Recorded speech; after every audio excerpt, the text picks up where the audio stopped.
Hello, this is Oliver Greenfield from the Green Economy Coalition. Today we want to have one of the most important conversations. What is a social contract? Why do we need one? How do you get involved? Hi, I'm Najma Mohamed from the Green Economy Coalition. Thank you for joining us. Lots of organizations and people across the world are actually beginning to use the term a new social contract. We're hearing diverse voices from the United Nations, World Economic Forum, but also social movements and voices calling for social and climate justice, like the Climate Youth Movement and the movement for Black Lives Matter, asking for a new social contract, one that creates a safe, just and inclusive world for everybody. We want to explore that term with you. We want to find out what it could mean. We want to find out how we could bring it alive. And we want to make sure this is a participatory, ongoing process of engagement and change. We'd love you to join us.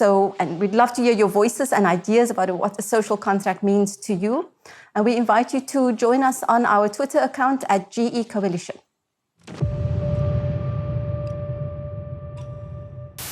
Les forces de l'ordre font bloc.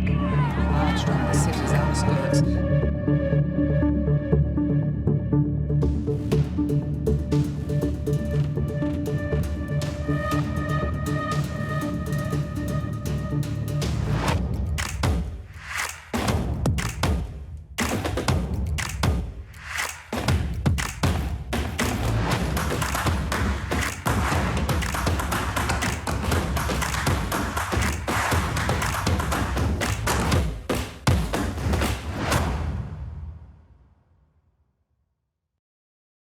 I think, Oliver, we've just come through as a world a moment that put us all through such difficulties, stretched us to our limits and really put our institutions, our economies and our societies to the test. And it's a test that many across the world feel we've actually failed dismally. We know that we're staring as a society, a climate and environmental crisis in the face. In many parts of the world, this crisis is not going to happen. It is already happening and impacting people's lives. The climate crisis, the biodiversity crisis, escalating inequality and persistent poverty, they all come from how we run our economies. And these are huge changes to create, not only our economies, but how do we consume, live, work. We need to change this whole social economic system. We have probably the biggest challenge we're going to face in our lives, right, Oliver? This is, if we don't find, the solidarity between those that are fighting for decent work, for shelter, for the right to voice, with those that are fighting for climate and environmental justice, I just think that coalition and that solidarity that you described, the moment is now and the time is ripe for us to join together, I think. We, as a community, have largely understood why we need to change and what we need to change. The key question now for me is, how do we change? And I don't think we have any chance of changing unless we have a democratic mandate, a solidarity for that change. And we need to find a new mechanism to build that critical mass, that social mandate, to challenge our politicians and to encourage our leaders to step forward with more ambition and more action. And so that's, for me, why social contract is really exciting, because it tries to start to imagine this idea of a new solidarity for change, a new clear message for change. And we need to make sure that that comes alive as quickly and as inclusively as possible. And I think at the heart of this, social contract and asking for a new one is really restoring the essentials of what government should be about. It's trustworthy, transparent, accountable, fighting, corruption, and also working for the public good. And for me, the idea of a social contract is explicitly about saying, and I think you mentioned it before, this is the biggest transition of our lifetimes and potentially ever. In the shortest amount of time. You can't impose this on people. You need to create that democratic mandate for it. You need ownership. You need support. You need support to carry it across electoral cycles, investment cycles. You need behavior change to sustain and to manifest the new system. This can't be imposed on people.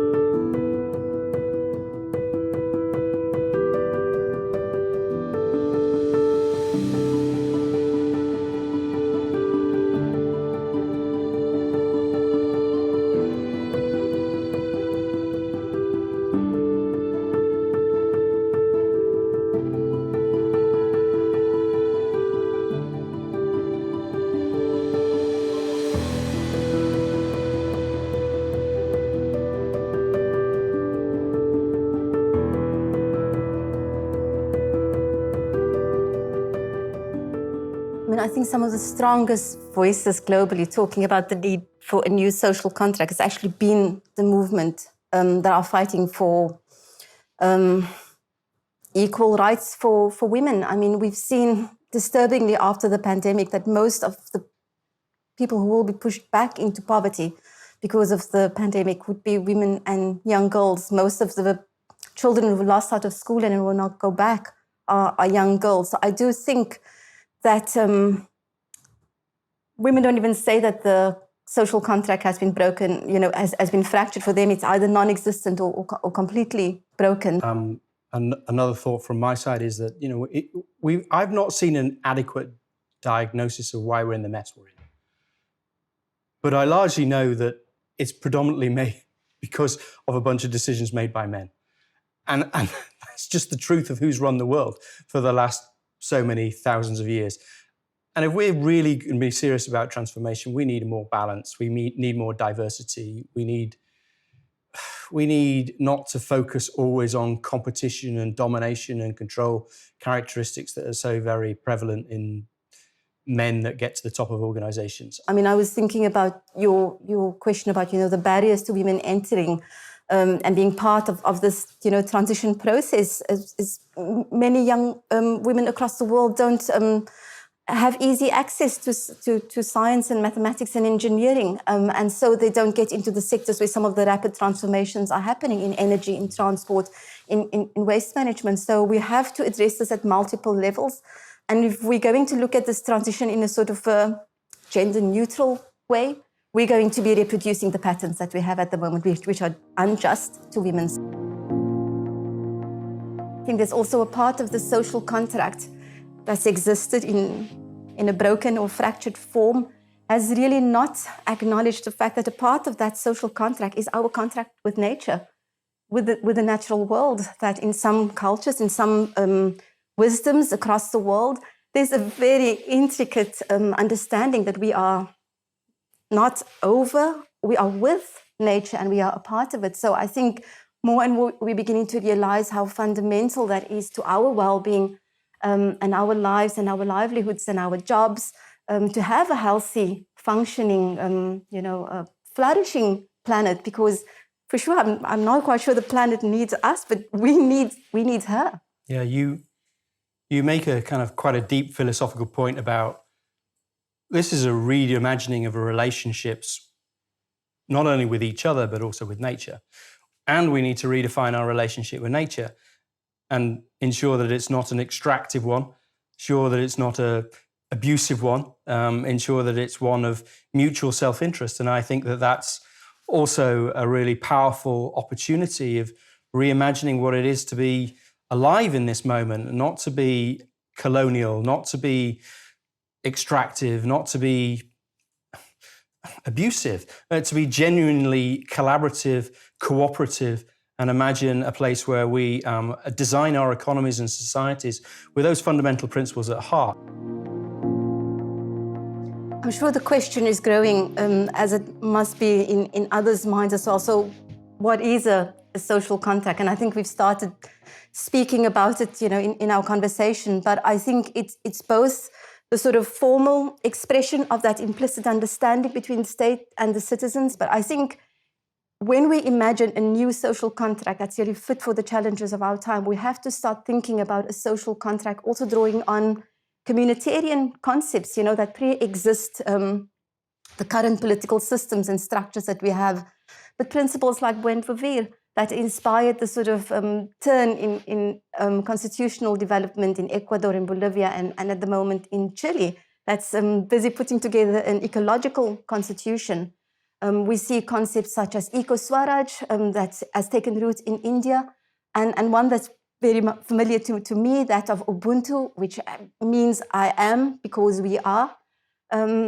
Concepts like that are alive, they're known to people, they are in society, and they structure the relationships in society. So I think when we start thinking about a new social contract, we have to think about these formal processes and systems that we have in our society, like our constitutions, like the policies and regulations that shape and help us govern our society, in conjunction with these wisdoms and these concepts that have deep roots within societies and communities. It's about bringing more and more people into this conversation, recognizing that this is not transition that's led by a few elites.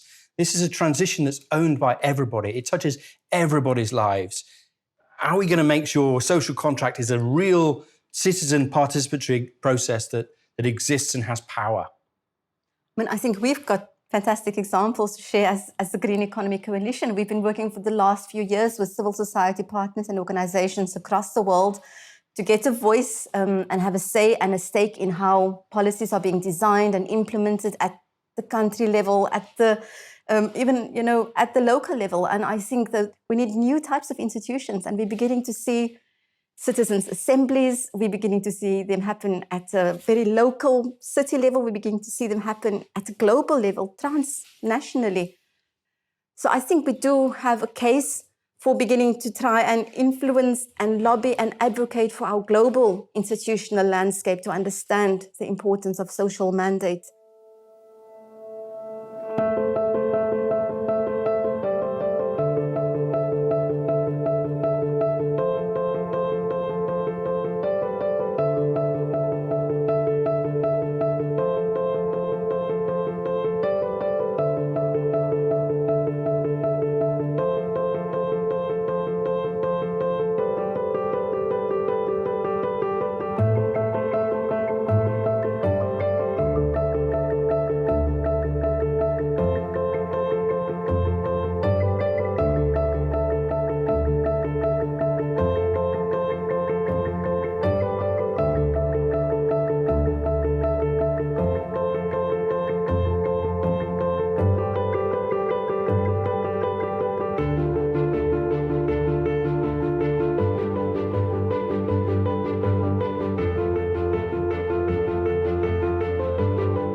So let's talk about how we bring this social contract into being. For the Green Economy Coalition, we're trying to get governments to set out transition plans.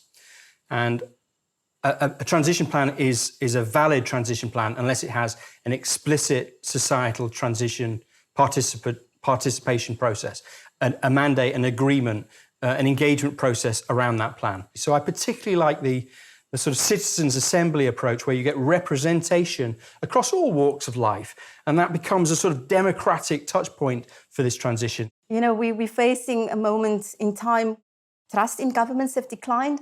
There's a sense of apathy, voter apathy, people not going to vote and actually understand the power of their vote, and a declining space for civil society to be active and to engage, with citizens. So do you wait until you have, this system where everybody has a voice, everybody has a say, and then that there are these beautiful citizens' assemblies and structures and citizens' proposals not only get heard, but then get put into the plan for the country, which, by the way, was not the case in the French Citizens' Assembly. One of the best processes. You need to have, even in that, mature process of citizen engagement, a guarantee that 20% of citizen proposals are going to make it into the final plan. Otherwise, why are we consulted? Why are we asked? Is it a tick box when it's legally mandated? Just like, is our vote meaningful? We don't want citizen engagement to become a tick box exercise. I guess the point that I'm trying to make is that it needs to have enough ambition.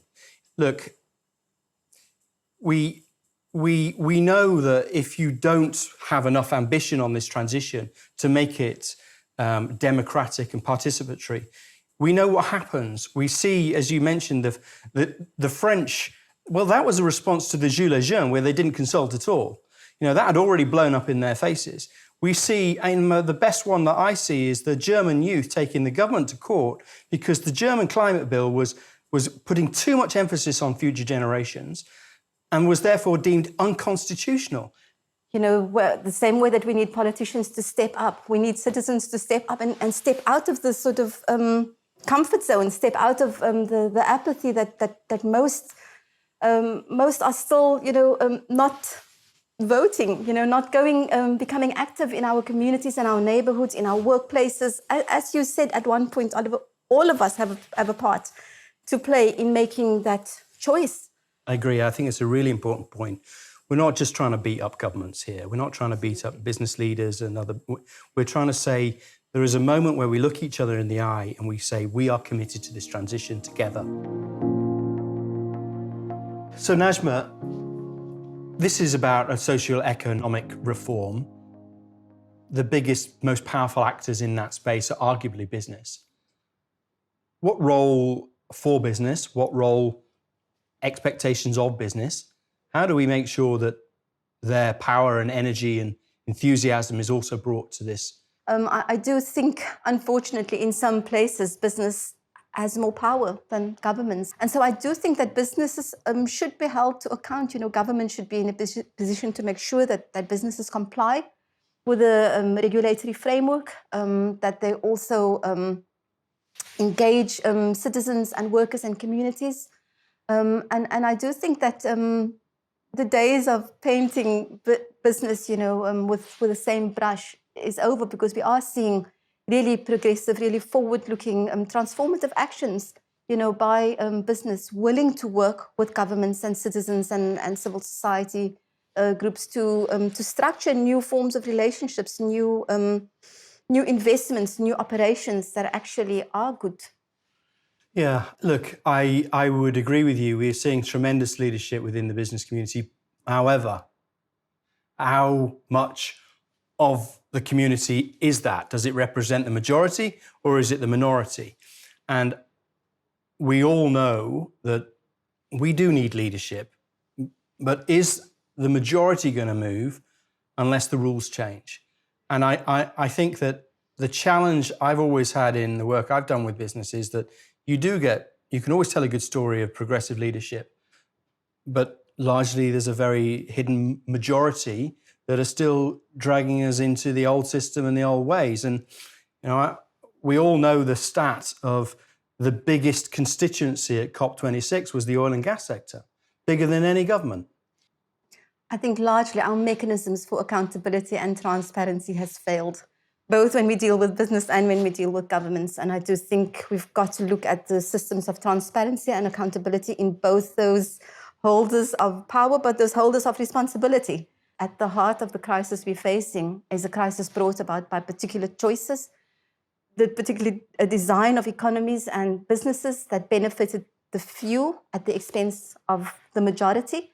And I do think when we think about cost, yes, the fossil fuel workers that you spoke about are going to bear the cost. The precarious workers are going to bear the cost. And we cannot expect that the cost has to be borne by the most vulnerable.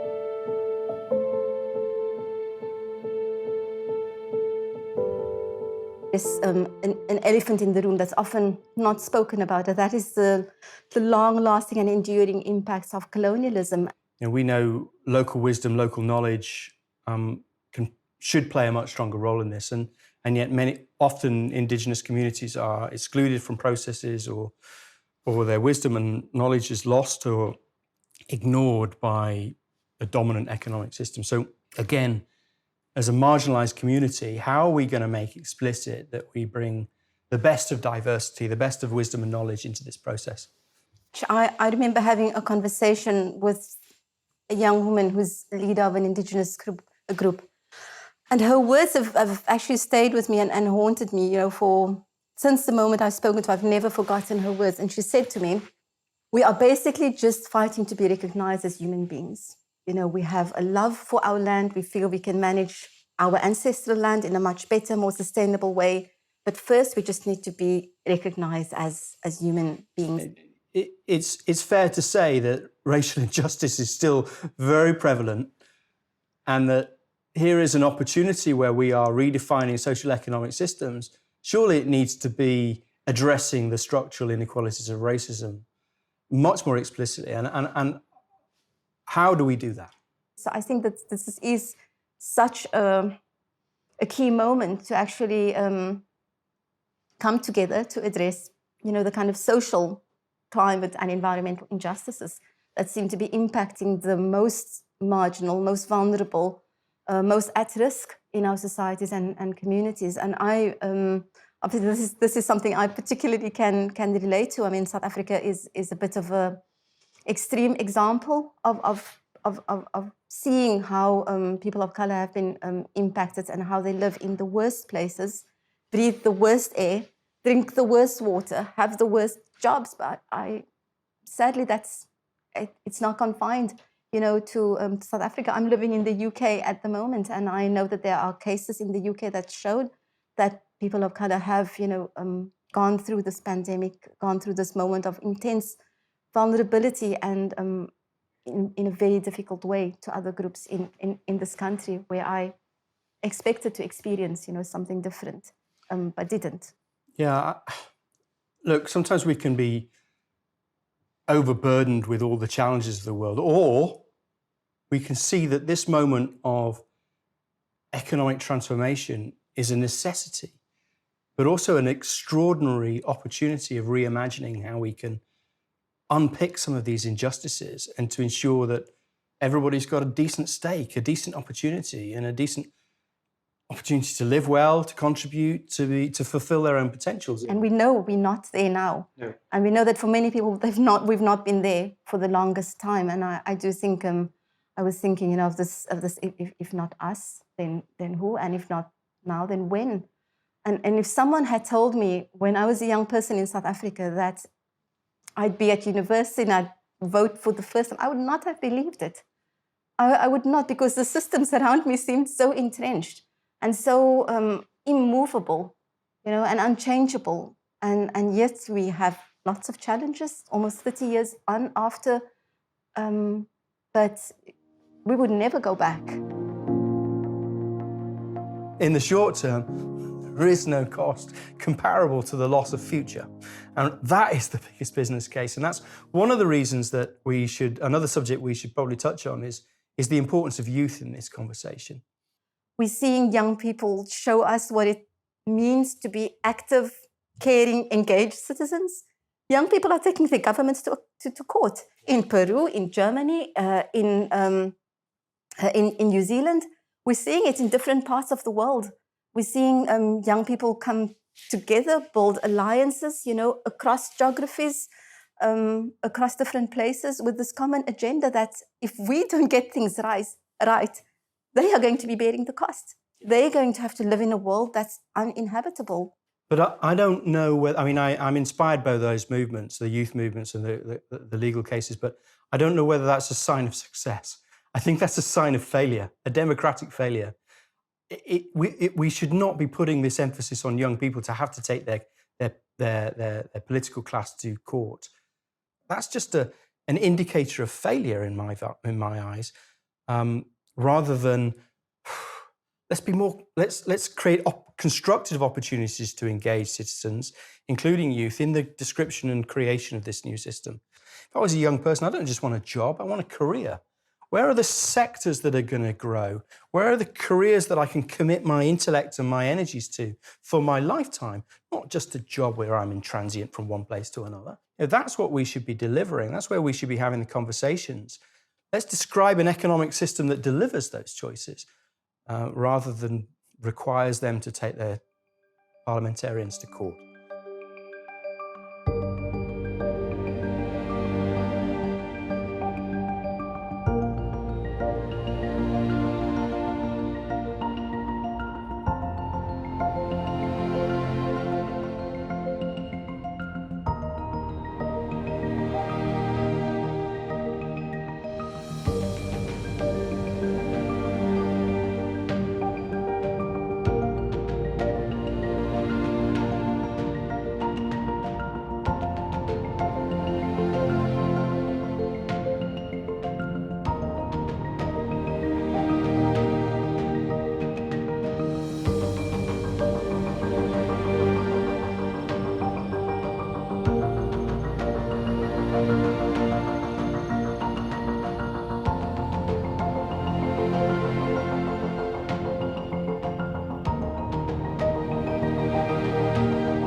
So we've had a fabulous conversation about social contract. It's a very big subject.